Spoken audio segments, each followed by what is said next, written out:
Hey, dude, this dog like stinks, man. Okay, groomer, do something about it, man. Five, four, three, two, one, zero. All engine running. Liftoff. We have a liftoff. Hey, all you pet stylists. You found the GroomPod. Welcome to our virtual salon.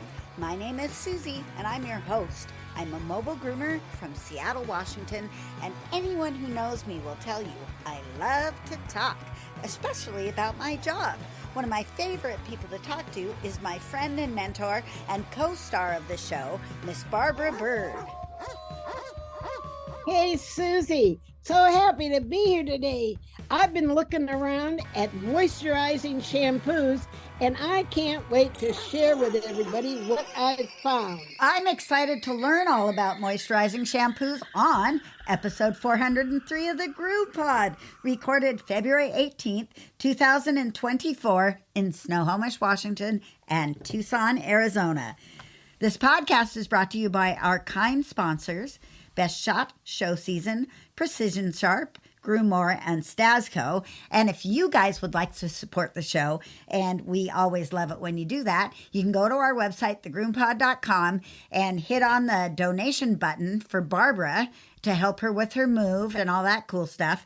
And you can also join us on Patreon and support the GroomPod show. So as Barbara alluded to, this week we're going to talk moisturizing shampoo, and we're going to talk about the questions you might ask a new client. So what's new this week is brought to you by Groomore Software. If you haven't found Groomore, you're missing out. Groomore is an all-in-one software solution for your grooming business. Whether you are a solo mobile groomer or manage several shops, Groomore has everything you need. 24-hour online booking and forms, routing, credit card processing, reminders, Google Calendar and QuickBooks integration, and so much more. And the best customer service anywhere. Shop mobile or house call, Groomore has you covered. And they're giving us a free month. Just enter GroomPod22 in the coupon code. Oh, Barbara, guess what? There's a new podcast out. And it's not for groomers. Yeah? Well, I know there's new podcasts every day. I know. There's so many podcasts now. But there's a podcast that's being put out by groomers for pet owners. So when people say, oh, I want to listen to the GroomPod, and you say, well, it's, a lot of technical stuff, you can say, but our friend, Chrissy Newmeyer-Smith, along with her friends, Denise Hero and Lisa Herbold, have started a show called The Knowledgeable Pet Owner. And it's a really neat show. They've had a few episodes out, and I listened to it the other day. It's very good. And it includes Chrissy Newmeyer-Smith and her perception of behavior, and it talks a lot about consent grooming, which is something that I've been working on a lot. So speaking of consent grooming, the Pomeranian is one of my nail stressors that we talked about on here before, who has horrible nail anxiety. I also have a poodle with horrible nail anxiety, and she is really good for everything else, but she doesn't have a warning. She just will go right at you if you touch her feet. Luckily, she forgives. Oh. Yeah, I know it. Oh, unpoodleable. Exactly. Very unpoodlish. Last week we were talking, and we like to do her about every other month. Not more often, because she really doesn't enjoy the process. So she gets an easy haircut. We try to make it quick. Mom doesn't want to do any maintenance, so we do her every 8 weeks. But her nails kind of really need to be done every 3 or 4 weeks, definitely. So I mentioned it to the owner last week. Well, they've taken it out of my hands, and they're having their local vet do the nail trims every 3 weeks. So I have been freed. It's like getting a raise, Barbara. And speaking of consent grooming, when you have to do something to the dog there, you have absolutely no consent from the dog. It sort of messes with any other negotiations you might want with it. Sometimes it's a deal breaker.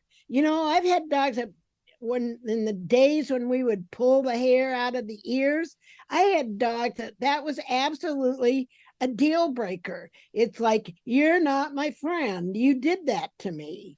And the nails can be that way too. I've got one of my own dogs that nobody can do her nails but me.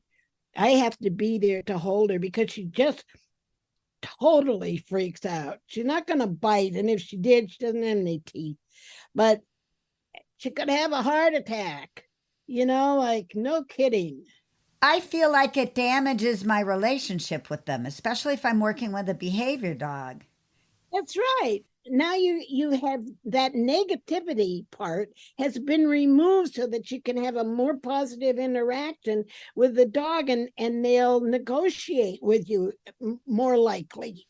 The first thing I noticed with her when I first took her over from my friend Sharon was that Sharon bathes completely different than I bathe. I use my bathing system on every dog, whether they're tiny or whether they're big, and I just adjust the amount of pressure that I'm using. But I think Sharon used hotter water for one thing, and I also know that Sharon did a lot of hand massaging. Well, I don't think Mimi was all into the hand massage or the hot water. She wasn't into it. So the first few times I put her in the bathtub, she was all teeth and trying to get away from the water and biting at the water. And I had potential of her swallowing a bunch of shampoo, which, that doesn't come out. Well, it does come out very easily later, but it's not pleasant. Laxative with there's propylene glycol in it. Right. I never connected that. Well, it's a humectant on the skin and it's a laxative in the gut. So I got some colder water on her and I used the bathing system so I didn't put my hands all over her what must be arthritic body because she's an older girl. And now she doesn't mind the bath at all. And now that they've taken the nail trim away, I'm just going to be her best friend and cookie dispenser, which is the way it should be. I like to be your best friend and cookie dispenser. So how's the collecting up your stuff and getting out of the shop going? Oh, God, it's agony and it's not going well. I'm so glad you asked. Okay. No, I'm having a really hard time. Now I'm moving along. It's been 6 weeks since I closed the shop and I haven't turned the space over to the landlord yet. There's still things to be removed, cabinets, cupboards. Now, I moved them in there. I can move them out, but got to empty them. And there's still items. There's still stacks of magazines and books and there's still drawers full of shit. I am stuffed with stuff. It sounds like you need a break. I got an idea. Let's you and me up and go to Georgia for the show season tent sale. Hey, talk about it. Ever wondered if those buzzword-laden labels really mean anything? All natural, soap-free, organic? How much trust should you put into these marketing terms? And how can you confirm that the ingredients inside the product actually match the claims on the label? Join Barbara Bird on March 7th at the Show Season Tent Sale in Tucker, Georgia for a live educational seminar you don't want to miss. Barbara will be debunking common industry myths and investigating the truth behind good and bad ingredients in pet care. This is your chance to learn what science tells us about some of the most commonly used ingredients so you can truly understand the product labels and separate the fact from the fluff. And that's not all. Get ready to rev up those grooming van engines. Join me for a lively talk about the roller coaster of running a booming mobile grooming business. I'll be dishing out top-notch tips on going mobile, remaining profitable, and building a pack of positively delightful tail-wagging clients. This isn't your run-of-the-mill business class. I'll be serving up my juiciest real-life tales from years as a successful mobile groomer. You'll have a doggone good time while soaking up the secrets you need to rock your mobile grooming game. If you're excited to elevate your grooming business, all while enjoying major deals on top quality grooming supplies from Show Season and Groomers Mall, register for this free event today. You can learn more about this exclusive event for groomers by clicking the link at our Facebook page, facebook.com/group/thegroompod, or going to Show Season Animal Products on Facebook. And if you're going to attend in person, you're not only going to get to see Barbara do her ingredient thing as the curator of ingredients that she is, you're going to get to hear me speak at lunch, which should be fun. But on top of all that, Barbara and I are going to make an appearance wandering around the trade show floor at Groomed as well on Saturday. So look for the two of us together. But most importantly, if you are going to come to the tent sale and you're a GroomPod listener, be aware there's going to be a giveaway just for our listeners, and it's going to be great. So make sure that you check yourself in when you get to the tent sale and ask about the giveaway. So this week, the only other thing that happened to me while I was working is the negative wire to my generator battery frayed. It frayed. It just disintegrated. And there wasn't even any mice or rats involved? No mice or rats or anything. To the credit of the wire, it's held up pretty good because the generator moves around quite a bit in the back of the car and it's got to go along with it. So, it does get a workout back there, but it finally disconnected completely. And I was at assisted living in the parking lot, and I had the dog already and the lady was gone. So I tried to think of ways that I could get the generator to start because it no longer has a pull cord. It disintegrated like 4 years ago. So the only way I can start it is with the battery.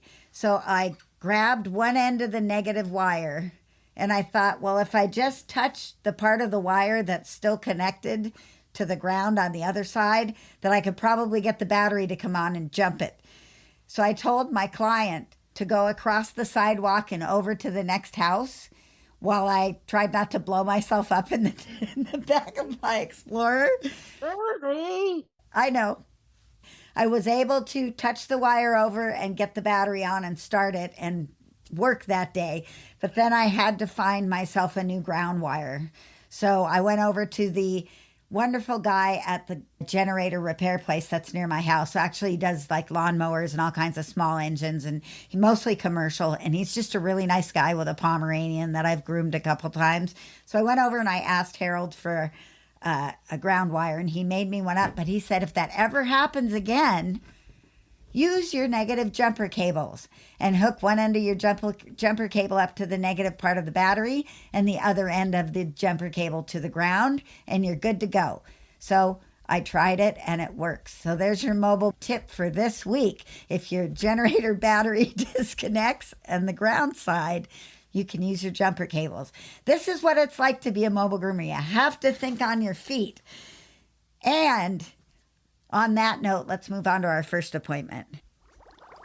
Let me tell you about Best Shot's newest addition to the Ultramax Pro line. Ultramax Hair Hold is a flexible hairspray that can be layered on for a stronger hold. Ultramax Hair Hold spray is great, but my favorite new product is called the Max, and I won't groom without it. It's a fragrance-free ultra-concentrate conditioner and detangler. It reduces drying time and handles undercoat and tangles like magic. Just a few drops in the final rinse or spray it on and dry it in. Contact your favorite Best Shot distributor or learn more online at bestshotpet.com. Grooming success begins with Best Shot in your tub. Made from the best stuff on earth.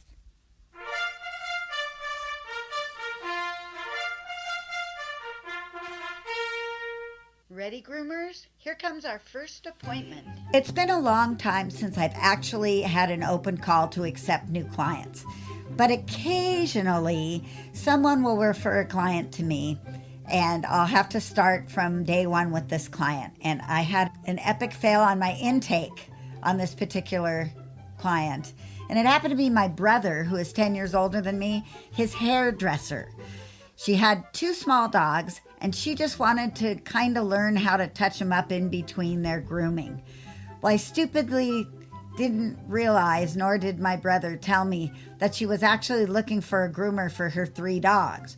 So I said she could absolutely watch me, and we would go through some tips and tricks, and I would show her what is included and suggest a book she could get so that she knew what she was doing.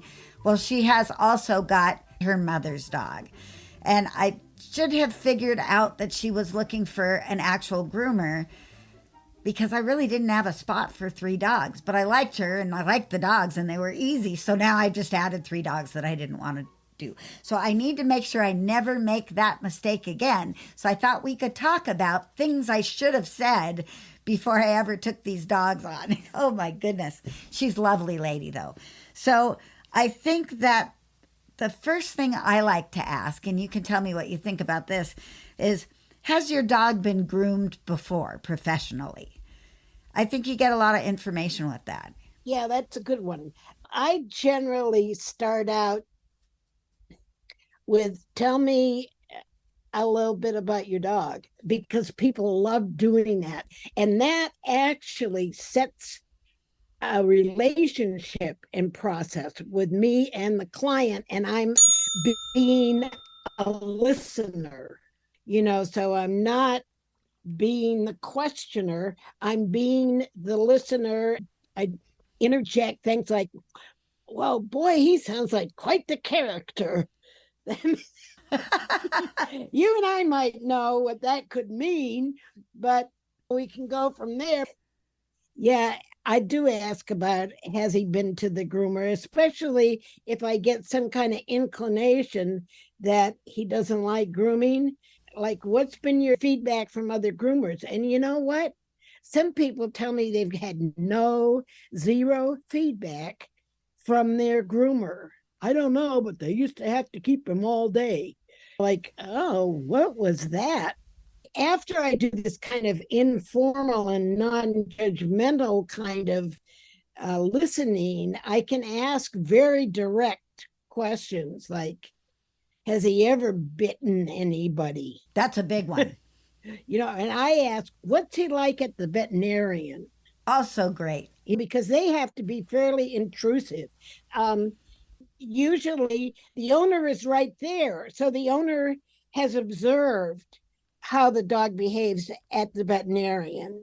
That's a question that I often will use. This is a perfect spot for me to bring in the 4 questions that I learned in my behavior class. Very helpful questions, especially when you're talking about a dog that may potentially not have an enjoyable time with the process. We do scary things. Grooming is scary. It's not normal movements. It's not normal noises. You're not their regular person. So I asked these 4 questions as recommended by Chrissy Newmeyer Smith. And the first question is, what does your dog do if they don't like something? Does it run away? Does it hide behind you? Does it attack? What does it do if it doesn't like something? The second question is, what does your dog do if they don't like something you're doing to them? So a direct question about the dog's behavior with how it interacts with the owner when it's not happy, right? Then what does your dog do if you don't stop doing that thing? Like, for instance, a nail trim. If your dog kind of gives you a little lip curl, maybe when you're doing the nail trim and you back away, that's one thing. But if you keep trying to do the nail trim, what's your dog going to do at that point? The fourth and final question, and this is the kicker, is what do you think your dog's going to do if I do something your dog doesn't like? And that's really helpful to kind of get an idea of what the dog's behavior is like. So I use those 4 questions, although I did not do that with the hairdresser. Wah, wah, my own error. I'm chuckling behind the scenes here about your brother's hairdresser, your brother being 10 years older than you. I don't think he has a whole lot of hair to dress. Actually, he's got a full set of hair. Oh, yeah? Oh, yeah. And he goes all the time because he's vain. Oh, did I say that out loud? He's always been a little bit vain. So I always ask up in the, like when I'm asking about if the dog's been groomed before, it's a good opportunity, like you said, to have that back and forth conversation. Like, how often do you like to have your dog groomed? That's an enlightening one, because they could say, oh, a couple times a year, and you'll be like, all right then. I ask questions about what are you attached to regarding your dog's appearance? I love that one. That's how you get the long ears or the tail or the cuteness or, you get a sense of what they're attached to, what makes them look at their dog and love it. What do you like the most about how your dog looks? That's a great tip. And that helps you make styling decisions. Do you ever ask what they do at home as far as grooming? Like, do you bathe your dog? Do you brush your dog? Do you trim the nails? Sometimes. Yeah, that's a good one. It helps you decide again the styling, just like you were saying. Because if I find out that they don't want to do any brushing, if they go, oh, brushing, no way, man, I don't do any of that, that's going to be a determinator for how long I'm going to leave the hair or how long in between the haircuts are. And when you're a mobile groomer, it's hard to fit people into your schedule, especially 3 dogs. Those will end up being done on my day off, but only maybe a couple times a year. So that's fine. She can do them the rest of the time, and that'll work. So I'm not completely crushed about that. But that's important information for your scheduling. Even in a shop, you don't want to find out it's a weekly dog and you don't really have a spot for a weekly dog. So those kind of questions help with that. And you were saying about the preferences the owner has. I'll sometimes say, what did you really love that your last groomer did, or what did you really hate that your last groomer did? And pictures of your dog when it was in the perfect groom. Pictures, I love them. Yeah. I remember when I used to resist pictures, and even pictures of how you wish your dog looked, because then you can explain that ain't happening, ma'am. The dog doesn't have the right kind of hair to do that with. But yeah, I love pictures. I welcome pictures. And nowadays, they can have the pictures on the phone, and they often do. And then there was the period of time which I had pictures of my grooming on the wall, and they could see what they liked up there and or what they didn't care for. I mean, some people just don't want no fancy stuff. They're my favorite. But for me, that's a deal breaker. Yes. Come on, What about my artistic needs? Excuse me. I want to, but I never have asked for the credit rating. But you can't really ask that. Do you bill? Sometimes. I don't bill unless I know them real well and know that they're not gonna stiff me. Right. I've been stiffed a couple of times. One time it was a doctor with 2 Afghan hounds. Ouch. And he was like leaving town. That was adios. Oh, man. Other time it was a guy, and I had a sense of this. It was in the days of HIV, the early days of HIV when that was fatal. And it was a last groom before he died. And he didn't pay, and I didn't care. I would have happily done that, dog. But he didn't say he couldn't pay. I would appreciate the option of doing your dog for free or not. Yes, I totally respect that. You want to let people know, but I think we're all kind of compassionate people and would probably not mind doing that. So as a mobile groomer, I have to ask a few extra questions. I have to suss some stuff out. One of the things I got to suss out is, have you ever used a mobile groomer before? Because a lot of people don't know what to expect, and there's more explanation in it than just I'm going to show up at 5 o'clock, because that's not how I work. I'll show up sometime after 5 o'clock. You got to find out how flexible the people are.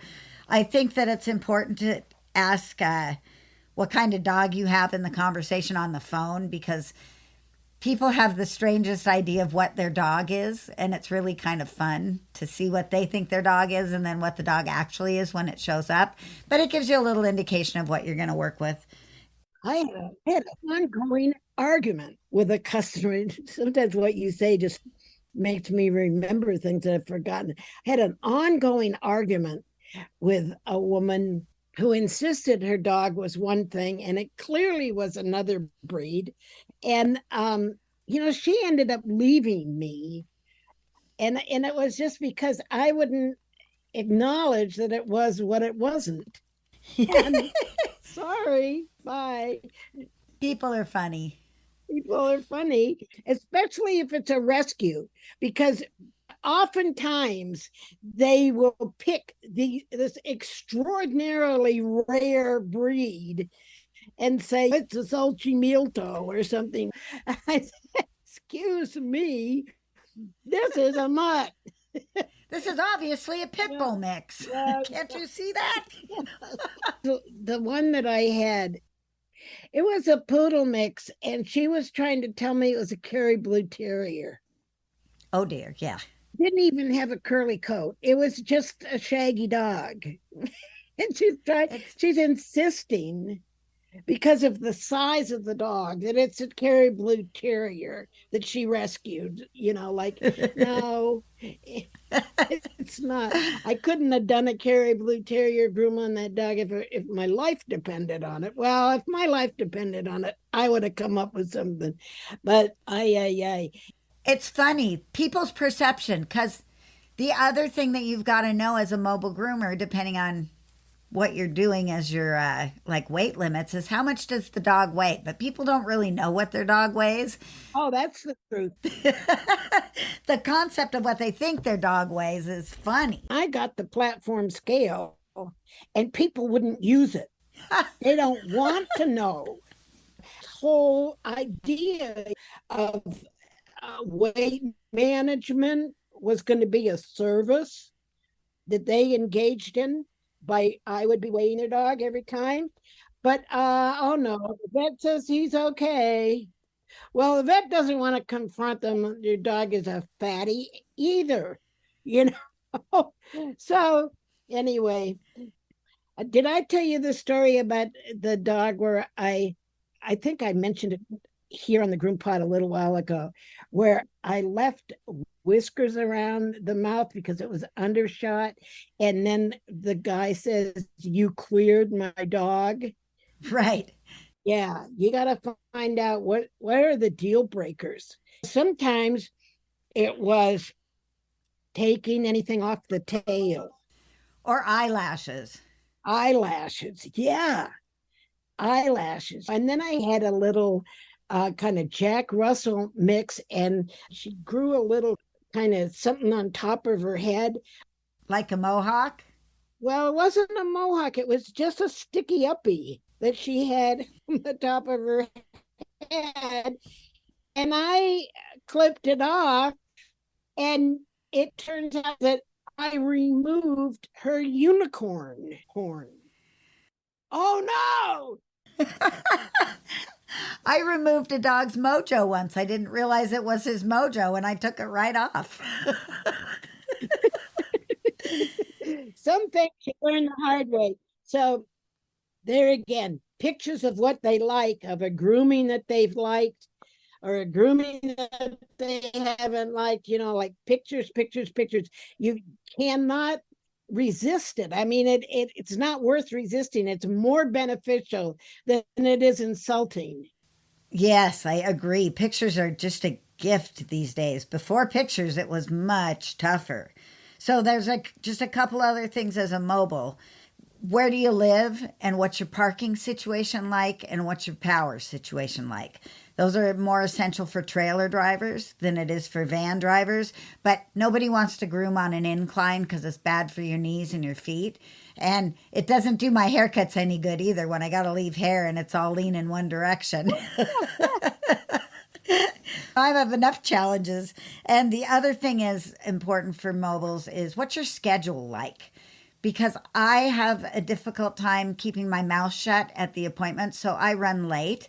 But it's part of my charm, and people expect me to sit down and just chat with them for a minute or two unless I have something else really important that I have to go do. I make the time for people because sometimes I'm the only outside person they see. So knowing that you're okay with me being late if I talk too much is pretty important for grooming clients for me. So know your own business and your own parameters and make sure the people will fit in there because you don't want to make somebody an unhappy client. Barbara and I both forgot to mention an important question that we ask, and that is, are there any allergies or skin or ear issues? And how about fragrance? Does the human or the dog have any issues with fragrance? These are important things to know going forward. Let me ask you this about mobile grooming. Have you experienced any people who are using mobile because they're alcoholic or drug users, shouldn't be out and about? I've not had any experience with people who are upfront about that. There are certainly people who at 4 in the afternoon shouldn't be out picking up their dog. They had one of those alcoholic women have a crash pulling out of my shop. And Yikes. yeah. One of my clients, I figured out she had Alzheimer's because she couldn't start the car. Oh, yeah, that's a big one. When I delivered pizza, there was a lady who lived across the street from the pizza shop who would answer the door in a t-shirt and nothing else. And it wasn't a long t-shirt. It was awful. And we all knew about it. So when the orders would come in, we'd all fight over who had to go to her house. It was terrible. Oh my God. When I was a mobile groomer, and that was all of 6 months, I did have a couple of shut-in clients that you wanted to do them in the morning. And my experience was really different than yours because you own your business and you can schedule as you want. But I had an 8 o'clock dog, a 9:30 appointment, an 11 o'clock appointment, and it was before mobile phones. You had to get to the next appointment, by the time that you were scheduled, and you had to leave in order to leave room for driving to the next place. And it was really hard because it's not so much that I talk a lot with especially back then, but I fussed over the grooming more than the other people in the business did in that particular galloping groomer outfit. They're doing little shave downs and a cute face and on to the next one. And I'm scissoring the schnauzer according to the breed standard. And it was hard. I had one woman invited me in, and it was my last appointment of the day. She invited me in the house. She said, sit down and have a glass of wine. And I did. And it was my biggest mistake because then she started talking about her dogs, and I let it slip that they were little assholes. Oops. Because I'd had a glass of wine and, well, they're little brats. Never saw her again. Bummer. Yeah, I'm an oversharer, definitely. I definitely overshare as a mobile groomer. But like I say, people either like me or they find somebody that shows up on time and they don't have to talk to, because I'm definitely part of your family. And I'm definitely Miss Personality. Yep. And I learned that again when I closed shop and people came in to say goodbye. We always enjoyed coming here because we enjoy you. And that was so flattering. And that was such a relief because I'm pretty loose with my humor and I drop the F-bomb and stuff like that. One time, the local entertainment newspaper did a story on me about that I was the singing dog groomer. I had to put an ad with them, and I marketed myself as the singing dog groomer. So they did this little story about me. And actually, some of the bigger newspaper got that story and came in and took 2 pictures of me and big thing about the singing dog groomer. And I would get these calls. Hello, are you the singing dog groomer? I said, yeah, I'm Barbara. Well, just what kind of songs are you singing to my dog? What? People are crazy. Yeah, they wanted me to be singing about Jesus. I'm sorry, don't have a playlist. Yeah. You just never know. You just never know what you're going to be singing on any given day. I said, well, that's what we like about our job is that you never know. That's right. It's not a factory. It's not a run of a sewing machine. It's, you never know. I think that there should be way more emphasis on trades in our society. Trades are important. Grooming is a trade. Oh, I agree. People are always going to need to be plumbers and to build houses and to be electricians and to groom dogs and to cut hair. These are honorable occupations. Be a plumber. I would never want to do that. Me either. But a shampoo chemist and an ingredient curator, I think so. Let's take a break. We want to welcome Randy and Cheryl Lowe from Precision Sharp and invite you to check out their website where you can see their newest precise cut shear called Lynx. It's a patented design featuring a thumb ring that slides the length of the handle for perfect ergonomic placement of your thumb. Slide it and lock it into position to get your best groom on. Check it out at precisionsharp.com.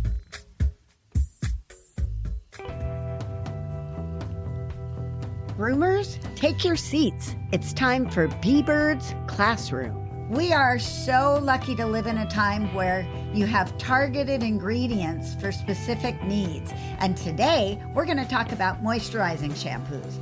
Barbara, Miss Curator of Ingredients, I'm passing the microphone to you. Well, thanks, Susie. It just came to me.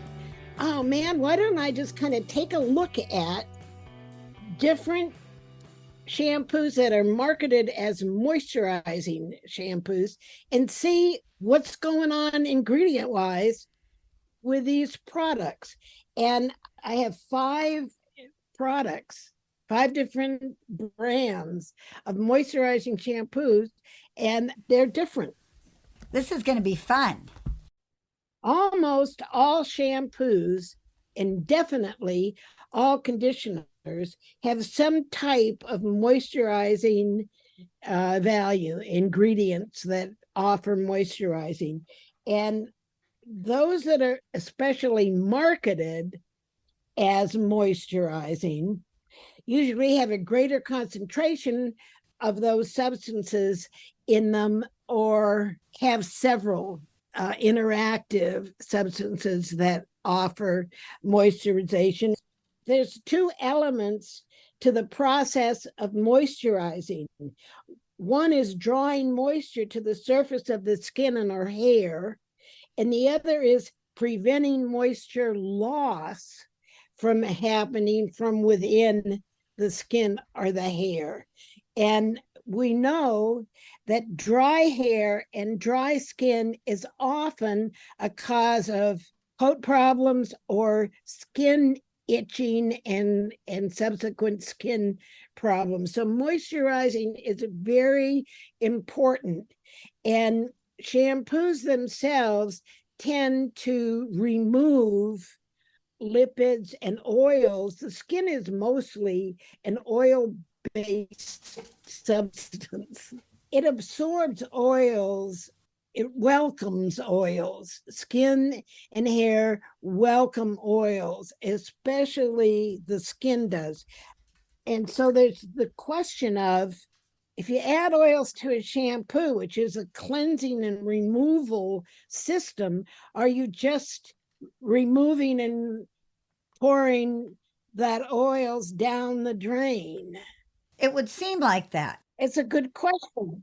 It would seem like that. And I think I even said that in a recent podcast. But the truth is that oils can be deposited during the rinse of the shampoo. And it is because they are held in suspension in the shampoo system by emulsifiers that mix the oil into the water-based shampoo. When you rinse out the water, the oils then drop out. You mix the emulsifiers out, and the oils just drop out and attach the surface of the skin. Now, you're not going to have a lot of oils. You're probably going to have more humectants. Like glycerin is the most common humectant. Glycerin is a byproduct of the soap manufacturing. It's very hygroscopic. It draws water to it. And it's very cheap. It's inexpensive. It's affordable. Another one is propylene glycol. Propylene glycol has replaced glycerin in a lot of shampoos because it's a little more efficient. Glycerin, if you put in too much, it's going to be sticky. It gets tacky. We've talked about that. Sometimes if it's in lotion and you got too much glycerin, it's tacky to the touch. We don't want that. We have humectants. Oils help to prevent moisture loss because they coat the skin or the hair, and so do ingredients like silicones. Silicones seal the surface of the hair and they prevent moisture loss, but they allow air and other small particle things to go through. And the same thing with skin.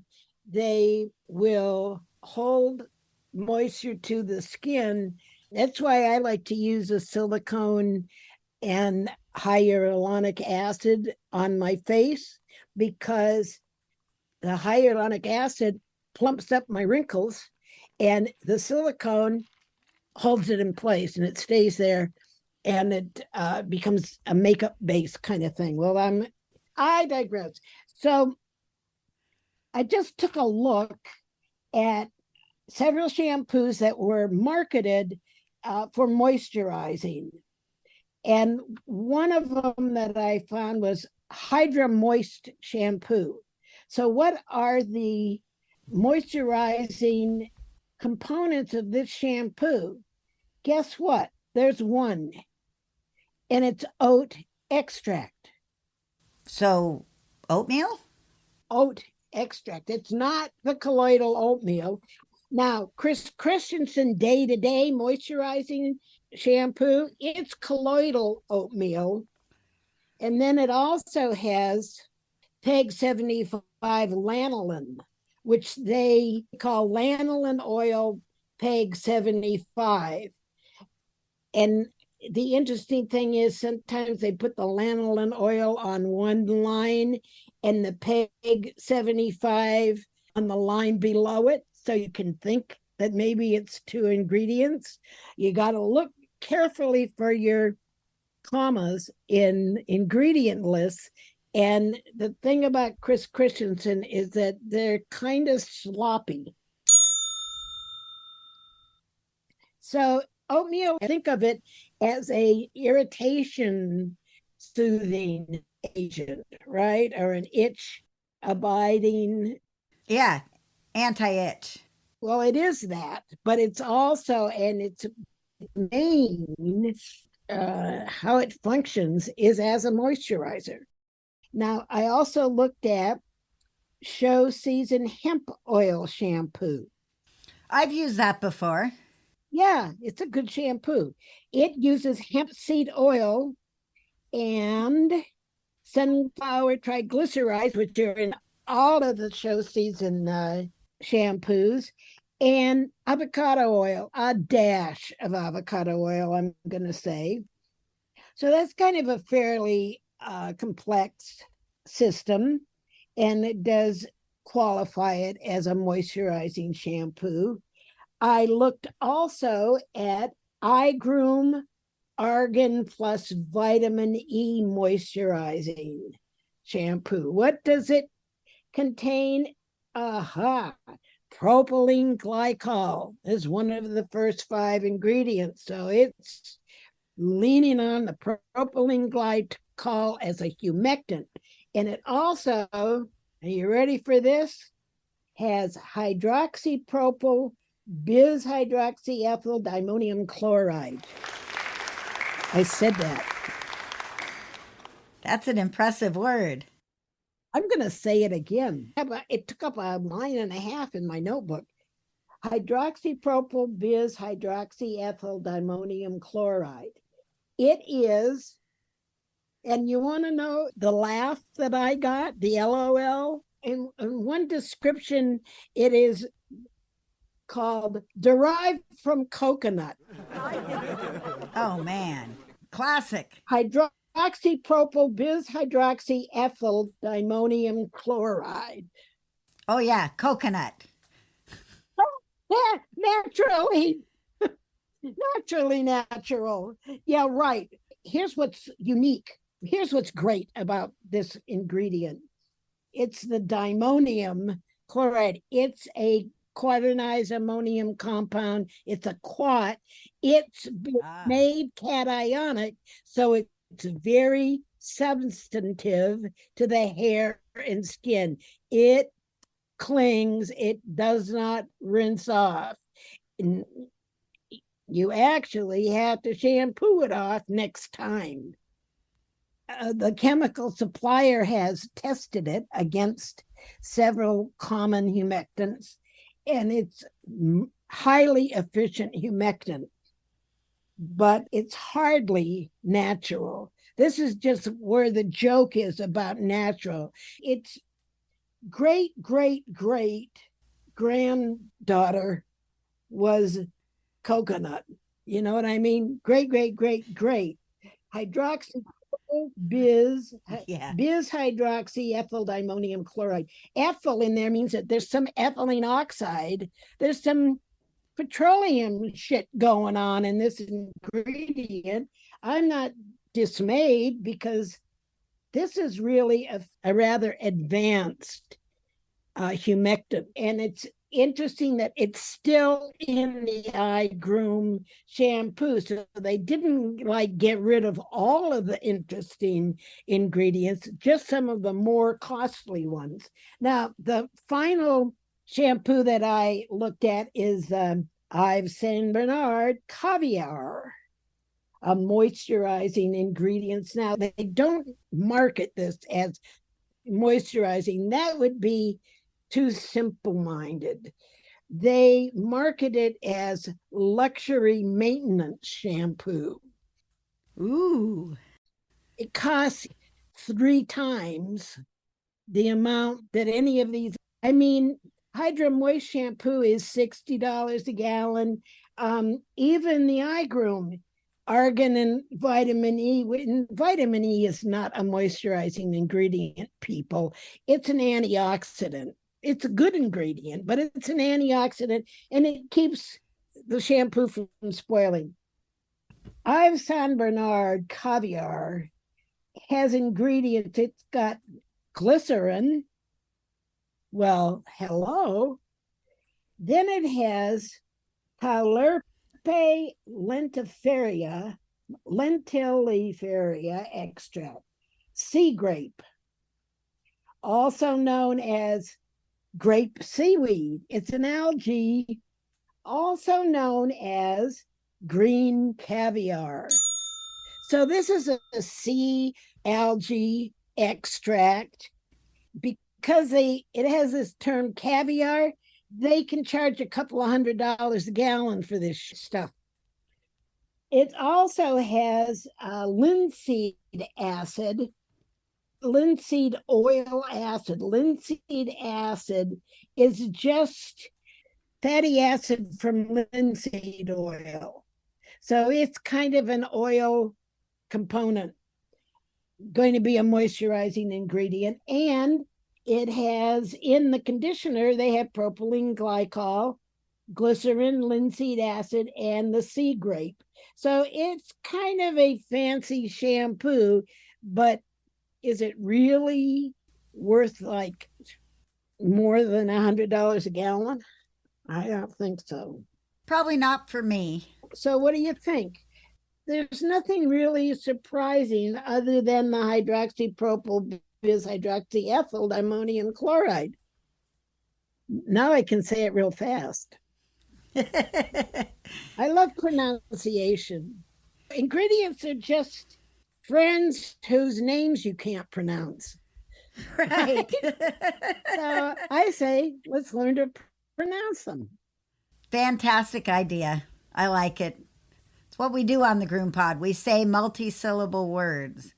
I think there's definitely a place for moisturizing shampoo, but we do need to recognize that there's no standard of what really, it's like hypoallergenic or these other kinds of names that they put on there. There's no lines to be drawn on what is and what isn't that. You can have a moisturizing shampoo that has just an oat extract. That's all, oat extract or colloidal oatmeal. The Chris Christensen Day-to-Day with colloidal oatmeal, it has a generous proportion of colloidal oatmeal. And I can say that because I was selling it on my retail shelf and I noticed that the oatmeal, I assumed it was the oatmeal, fell to the bottom of the bottle and was a good couple of inches on the bottom of the bottle. So that's a substantial amount, probably more than 1%, maybe 2% or 5%. So when wouldn't you want to use a moisturizing shampoo? When you're going to scissor? No, not necessarily. That's where you might not want to use a conditioning shampoo. Okay. And if there's a lot of oil, it could make the coat it could be heavy. Okay. And so tell me this, when would you choose a moisturizing shampoo? Is it for damage? It's for dry hair. Dry hair. It's before damage. Okay. None of these things have things that are going to repair or pretend to repair a screwed up hair cuticle or skin barrier. Those are specialized products of another nature. We can cover that in another lecture. Maybe next week. When? Who knows? Cool.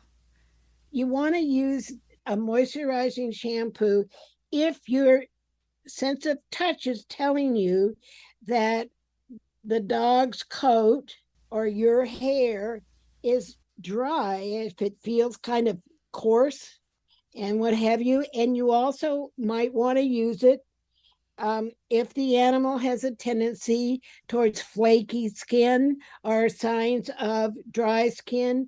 I was just thinking maybe that's what I should use next time on my Maltese, because they're kind of overly licking and jumping on their legs, and there's no visible reason for that to happen. So I'm thinking maybe it's dry skin. Sometimes the easiest explanation is the truth. Yes. It doesn't always have to be an allergy. Words of wisdom from Barbara Bird. Thank you for being here. As always, thanks for listening to the show. Thank you for supporting the podcast and for supporting our sponsors. And let's get together and do it again real soon, like maybe next week. All right, everybody. Happy grooming. See you next week on the GroomPod. Bye-bye now. Take good care of yourselves. We love you. And remember to come to the tent sale.